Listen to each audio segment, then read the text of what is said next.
Hello Internet, my name is Steve, welcome to the channel, and welcome to our very first episode of Steve Reviews. Today we'll be tackling the Netflix smash hit The Platform. This movie boasts a near perfect 5 out of 5 stars on Netflix, so we were all very excited to sit down and give it a look. The movie is about a vertical prison with a 5-star kitchen at the top. Once a day, the kitchen lays out a feast on a platform which lowers down into the first floor of the prison. It pauses for a moment, the prisoners eat what they can, and it moves down onto the next floor. Now you're probably thinking this sounds like an awful way to feed a prison population, and you are correct. There are 2 prisoners per floor, hundreds of floors in the building, and because people are people, the food doesn't last too long. Not to worry though, prisoners are randomly assigned a new floor every month. So if you are on a lower level with little to no food, you could get reassigned to a higher floor. Hopefully. The story follows this mustachioed man who, get this, volunteers to be imprisoned. He works out a deal with the administration where he'll serve 6 months and in exchange receive a school degree of some kind. When asked why he wanted to do this in the first place, he told the interviewer he wanted to quit smoking and read a book. Personally, I would have signed up for night school and just set some time aside before bed every night, but that is also why there'll never be a horror movie based on my life.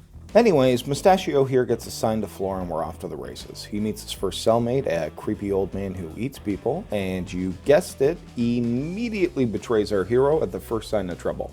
He even gives him the nickname Snail during this whole hostage situation. Long story short, our hero survives, moves to another floor, and is assigned a new cellie. This cellmate is much nicer, and they decide they're going to right the wrongs of the prison by convincing other inmates to only take what they need so there's enough food for everybody. Obviously, this isn't received well, and people just eat what they want. A couple of months go by, Snail meets this guy, and they decide they need to send the administration a message. What type of message, you ask? An uneaten dessert.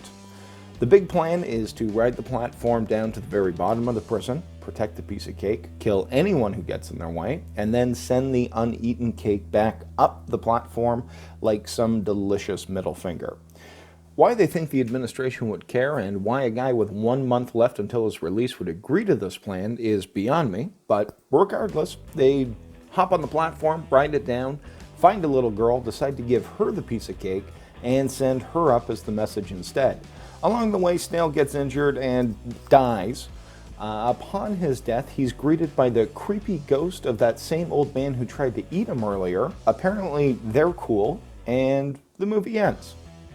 So if you're like me, you have a literal cornucopia of questions. How did the girl get there in the first place? Who is the administration and what do they want? Was the message well received? What happened there? And how does the platform work? At first I thought this prison setup was some vague swipe at capitalism or the 1%, you know, the whole people on the top have more than they need thing. But the reassigning of random floors, not based on any performance or merit, is more communist, I guess, than anything. Either way, for a movie boasting a near perfect 5 out of 5 stars, I figured I was missing something. Turns out I wasn't. When the film director Galder Gaztelu-Urrutia was asked in an interview to clarify the ending, he said this: "I'll leave what happens to your imagination," and then stated that his movie won't change the world but may change the viewer. In another interview, he suggested that what happens depends on what society you, the viewer, lives in. Well, I hate to break it to you, Galder, but that's not how stories work. I'm not interested in my society. I want to know what happens in this one. Telling me to think about what would happen and that's my ending is the equivalent of an author writing a book and leaving the last chapter blank saying, fill it in. I guess my big problem with all of that is it takes what was generally a cool idea and makes it worthless. A director is a storyteller, and a story without an end is just an idea. And taking the time to flesh those ideas out is what separates filmmakers and authors from the rest of us. Now that's just me, and maybe I'm overthinking the whole thing. But when it comes to rating a movie, I will give credit where credit is due, and The Platform was a very cool idea for a prison. but for taking me on a 2-hour journey that led nowhere, you get a rating of 1 out of 5 stars. So guys, with that being said, this concludes the very first episode of Steve Reviews. Thank you for watching. We appreciate it. Also, being the first episode of this series, we would love to see comments down in the comment section. And also, if there's kindness in your heart, we would love subscribes and likes. So until next time, hugs and kisses.